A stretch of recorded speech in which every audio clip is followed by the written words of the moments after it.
নমস্কাৰ ছাত্ৰ-ছাত্ৰীসকল, ই কক্ষালৈ তোমালোকক স্বাগতম জনাইছো। মই তোমালোকৰ পৰিণীতা মেম। আজি মই তোমালোকৰ সমাজ বিজ্ঞানৰ ইতিহাস খণ্ডৰ অন্তৰ্গত 1 নম্বৰ পাঠটি প্ৰাচীন কামৰূপৰ ৰাজ্য এই পাঠটিৰ 3 নম্বৰ অংশটোৰ বিষয়ে আলোচনা কৰিম। এতিয়া চাও আহাচোন আজি আমি কি শিকিম।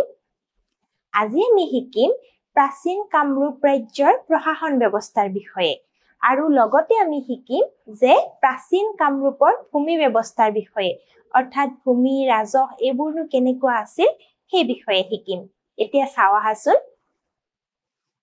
প্ৰাচীন কামৰূপ ৰাজ্যৰ প্ৰশাসন ব্যৱস্থা,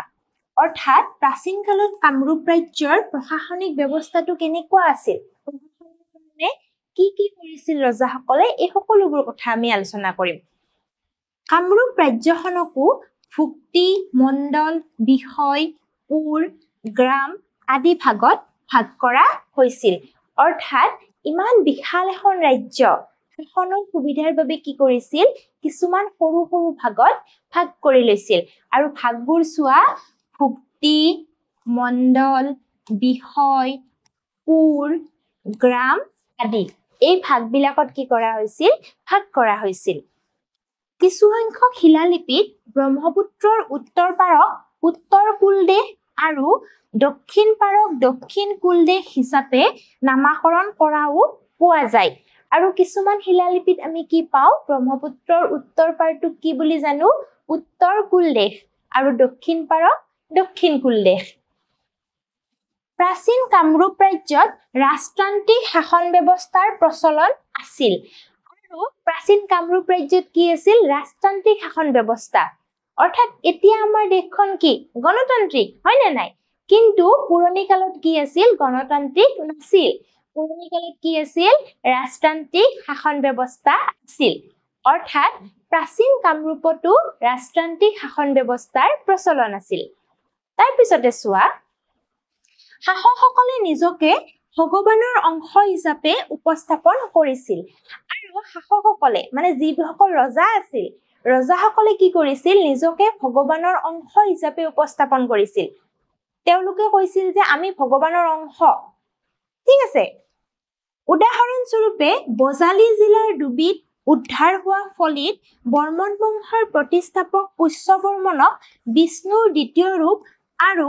নাৰায়ণ বৰ্মনক চক্ৰপাণি হিচাপে বৰ্ণনা কৰা হৈছে। অৰ্থাৎ বজালী জিলাৰ ডুবিত যি উদ্ধাৰ হৈছে,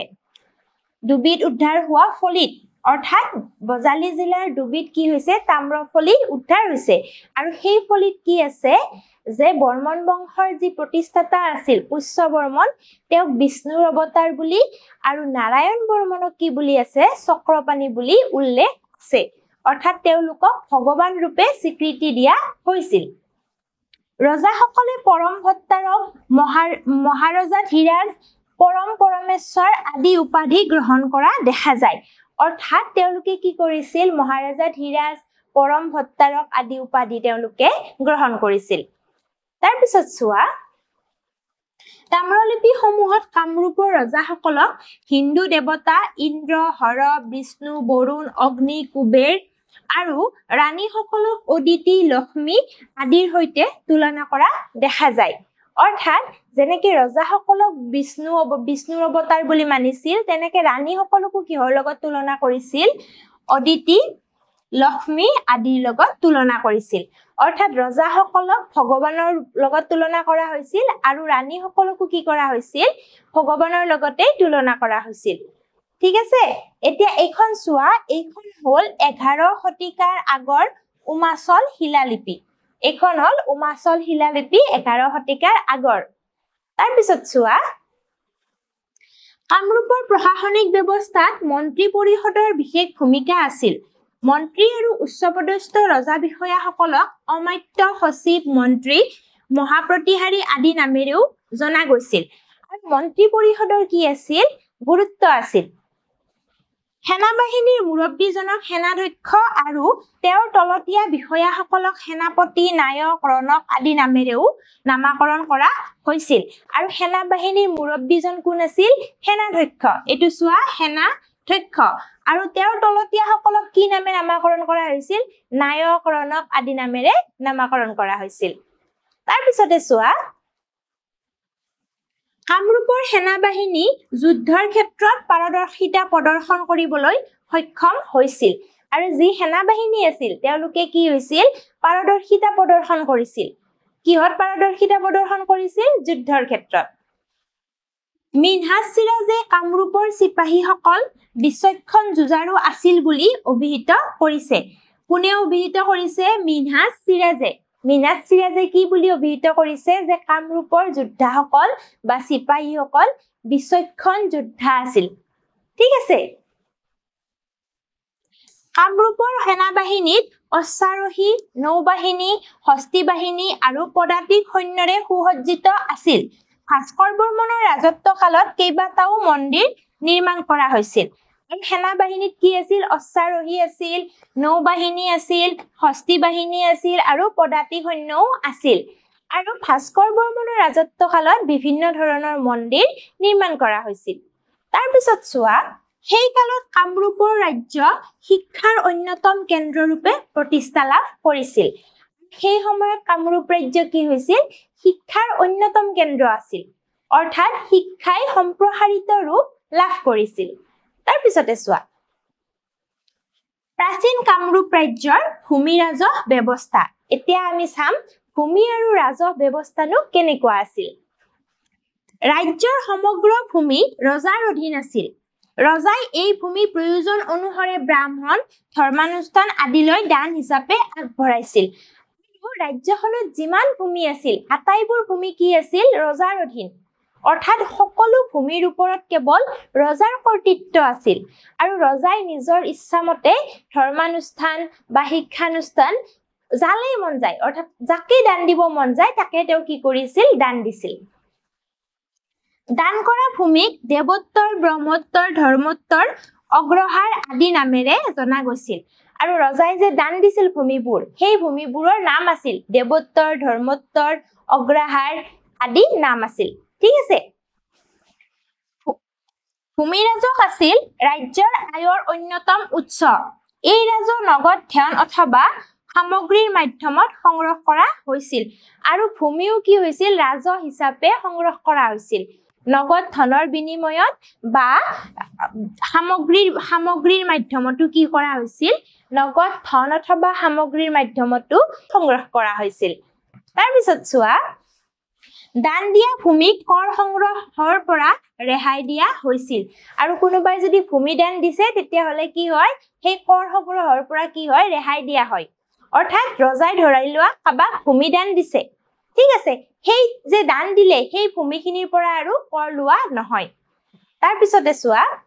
জানি থওঁ আহা এতিয়া যে আমি যে ভূমি দান কৰাৰ কথা পাইছিলো সেই ভূমিসমূহৰ নাম অনুসৰি কি কি আছে চোৱা প্ৰথমটো চোৱা দেৱোত্তৰ ভূমি দেৱতাৰ নামত দান কৰা ভূমি অৰ্থাৎ দেৱতাৰ নামত যি ভূমি দান কৰা হয় সেইটোকে কি বুলি কোৱা হয় দেৱোত্তৰ ভূমি বুলি অৰ্থাৎ ধৰ্মীয় অনুষ্ঠানবিলাকলে যি ভূমি দান কৰে সেয়া হৈছে দেৱোত্তৰ ভূমি অৰ্থাৎ দেৱতাৰ নাম থাকে তাত ঠিক আছে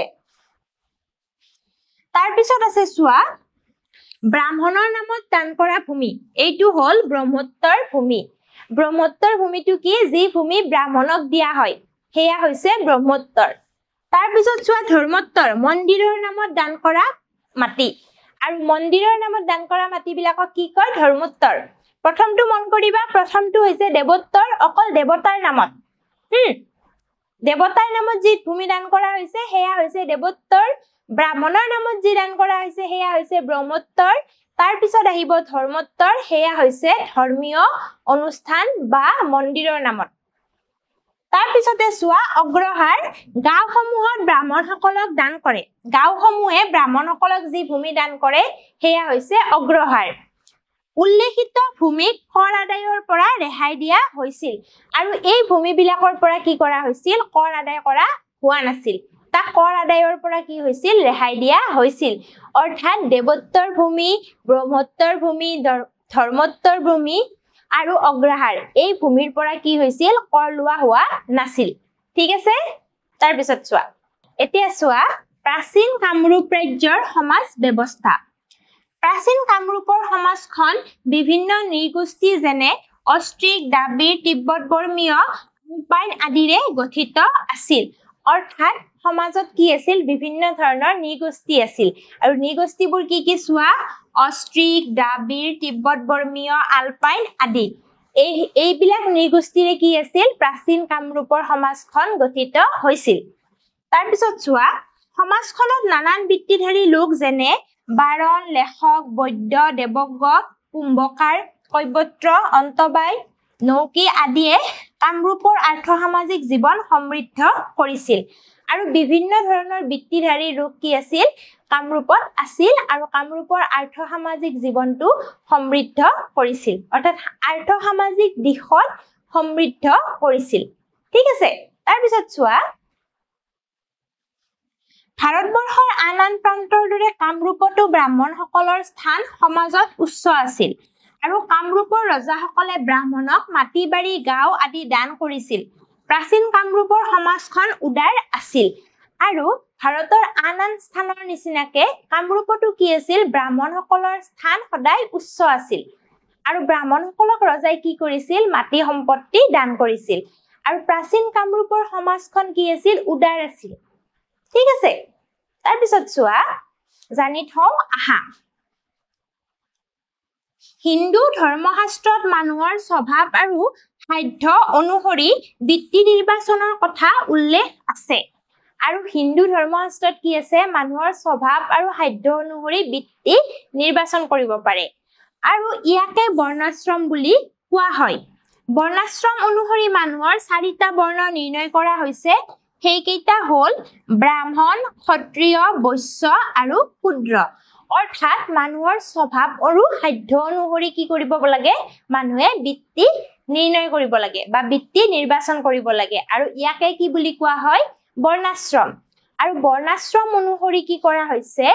যে মানুহক চাৰিটা বৰ্ণ নিৰ্ণয় কৰা হৈছে ঠিক আছে আৰু এই চাৰিটা বৰ্ণ কি ব্ৰাহ্মণ ক্ষত্ৰিয় বৈশ্য আৰু শূদ্ৰ মনত থাকিব এইকেইটা চোৱা প্ৰথমটো হ'ল ব্ৰাহ্মণ দ্বিতীয়টো ক্ষত্ৰিয় তৃতীয়টো বৈশ্য আৰু চতুৰ্থটো হৈছে শূদ্ৰ ঠিক আছে তাৰ পিছত চোৱা পৰিয়াল আছিল সমাজৰ ক্ষুদ্ৰতম গোট আৰু পৰিয়াল কি আছিল সমাজৰ ক্ষুদ্ৰতম গোট অৰ্থাৎ এখন সমাজত সমাজ এখন থাকিব লাগিলে পৰিয়াল থাকিব লাগিব নে নাই হয়নে নাই কেইটামান পৰিয়াল লগ লাগিহে এখন সমাজ গঠিত হয় হয়নে নাই আৰু সেই কাৰণে কি বুলি কোৱা হৈছে পৰিয়াল হৈছে সমাজৰ ক্ষুদ্ৰতম গোট এককৰ সলনি যৌথ পৰিয়ালৰ প্ৰচলন অধিক আছিল আৰু সেই সময়ত কি আছিল একক পৰিয়াল নাছিল যৌথ পৰিয়াল আছিল আজিকালি মানুহবোৰে বিভিন্ন কাৰণত ব্যক্তিগত কাৰণতে হওক বা বিভিন্ন কাৰণতে হওক বেছিভাগ কি একক পৰিয়াল কিন্তু সেই সময়ত কি আছিল যৌথ পৰিয়াল অৰ্থাৎ সকলো একেলগে থাকে মা দেউতা ভাইটি ভন্টি যিমান আছে পৰিয়ালৰ মানুহ সকলো মানুহ একেলগে থাকে ঠিক আছে কিন্তু এতিয়া কি মানুহবোৰে বেলেগে থাকে সেপাৰেট হৈ থাকে হয়নে নাই কিন্তু সেই সময়ত কি আছিল যৌথ পৰিয়াল আছিল হিউৱেনচাঙৰ CUK গ্ৰন্থত উল্লেখ কৰিছে যে ইয়াৰ মানুহবোৰৰ চাল চলন ধীৰ গম্ভীৰ আৰু সৎ প্ৰকৃতিৰ আছিল আৰু হিউৱেনচাঙে কি কৰিছে তেওঁৰ গ্ৰন্থ CUK এই গ্ৰন্থখনত কি উল্লেখ কৰিছে যে এই মানুহবোৰৰ চাল চলন কি আছিল ধীৰ আৰু গম্ভীৰ আছিল আৰু মানুহবোৰ কি আছিল সৎ প্ৰকৃতিৰ আছিল আমি পাইছো নহয় হিউৱেনচাঙে কি কৰিছিল কামৰূপৰ বিষয়ে এটা টকা লিখি থৈ গৈছিল তোমালোকে আগৰ শ্ৰেণীত পাইছা ক্লাস 7ত পাইছা নে নাই হিউৱেনচাঙৰ টকাৰ বিষয়ে পাইছা নিশ্চয় এতিয়া এই হিউৱেনচাঙৰ টকাত কি কৰিছিল কামৰূপৰ মানুহৰ কথা যেতিয়া বৰ্ণনা কৰিছিল তেতিয়া লিখিছিল যে মানুহবোৰ কি সৎ প্ৰকৃতিৰ লগতে চাল চলন গহীন গম্ভীৰ ঠিক আছে এতিয়া চোৱা জানি থওঁ আহা বৰ্মন বংশৰ শ্ৰেষ্ঠ ৰজা কুমাৰ ভাস্কৰ বৰ্মনৰ নামেৰে বৰ্তমান নলবাৰী জিলাৰ 2011 চনত কুমাৰ ভাস্কৰ বৰ্মা সংস্কৃত আৰু পুৰাতন অধ্যয়ন বিশ্ববিদ্যালয় স্থাপন কৰা হৈছে আৰু ভাস্কৰ বৰ্মনৰ নামেৰে কি কৰা হৈছে নলবাৰী জিলাত এখন বিশ্ববিদ্যালয় স্থাপন কৰা হৈছে কুমাৰ ভাস্কৰ বৰ্মা সংস্কৃত আৰু পুৰাতন বিশ্ববিদ্যালয় ঠিক আছে এইটো নাম চোৱা কুমাৰ ভাস্কৰ বৰ্মা সংস্কৃত আৰু পুৰাতন অধ্যয়নৰ বিশ্ববিদ্যালয় স্থাপন কৰা হৈছে আৰু কেতিয়া স্থাপন কৰিছে 2011 চনত মনত ৰাখিবা দেই 2011 চনত কি কৰা হৈছে এখন বিশ্ববিদ্যালয় স্থাপন কৰা হৈছে কাৰ নামেৰে কুমাৰ ভাস্কৰ বৰ্মনৰ নামেৰে আৰু ক'ত কৰিছে স্থাপন নলবাৰী এইটো মনত ৰাখিবা নলবাৰী জিলাত কি কৰিছে কুমাৰ ভাস্কৰ বৰ্মনৰ নামেৰে কুমাৰ ভাস্কৰ বৰ্মন সংস্কৃত আৰু পুৰাতন অধ্যয়নৰ বিশ্ববিদ্যালয় নামে এখন বিশ্ববিদ্যালয় স্থাপন কৰিছে মনত থাকিব ঠিক আছে এতিয়া চোৱা এইখন হল বিশ্ববিদ্যালয়ৰ গেট ঠিক আছে এইখন হৈছে বিশ্ববিদ্যালয়খনৰ গেটখন তোমালোকে কেতিয়াবা নলবাৰীলৈ গলে বা যি সকল নলবাৰী তোমালোকে নিশ্চয় চাই আহিবা বিশ্ববিদ্যালয়খন ঠিক আছে এতিয়া চাও আহা মূল্যায়নৰ ফালে প্ৰথমটো চোৱা দেৱতাৰ নামত দান কৰা ভূমিক বোলা হয় দেৱতাৰ নামত যে ভূমি দান কৰা হয় কি বোলা হয় দেৱোত্তৰ ভূমি ব্ৰহ্মোত্তৰ আৰু ধৰ্মোত্তৰ কি নামে জনা যায় দেৱতাৰ নামত দান কৰা ভূমিক দেৱোত্তৰ ভূমি হয় নাই দেৱোত্তৰ ভূমি ঠিক আছে এতিয়া চাও আহা দ্বিতীয়টো প্ৰশ্ন চোৱা কুমাৰ ভাস্কৰ বৰ্মা সংস্কৃত আৰু পুৰাতন অধ্যয়ন বিশ্ববিদ্যালয় দেশ চনত স্থাপন কৰা হৈছিল কোন চনত এই মাত্ৰ কৈছিলো কোন চনত 2011 চনত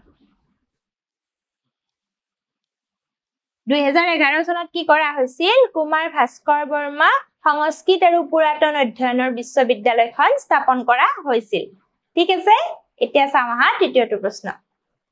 তৃতীয়টো প্ৰশ্ন চোৱা প্ৰাচীন কামৰূপ ৰাজ্যত ৰাজতান্ত্ৰিক শাসন ব্যৱস্থাৰ প্ৰচলন আছিল শুদ্ধ নে অশুদ্ধ আছিল নে নাছিল কি হ'ব শুদ্ধ আছিল হয় নে নাই প্ৰাচীন কামৰূপ ৰাজ্যত ৰাজতান্ত্ৰিক শাসন ব্যৱস্থাৰ প্ৰচলন আছিল শুদ্ধ ঠিক আছে আজিলৈ ইমানতে এৰিছো পৰৱৰ্তী শ্ৰেণীত পৰৱৰ্তী অংশৰ সৈতে আকৌ লগ পাম ধন্যবাদ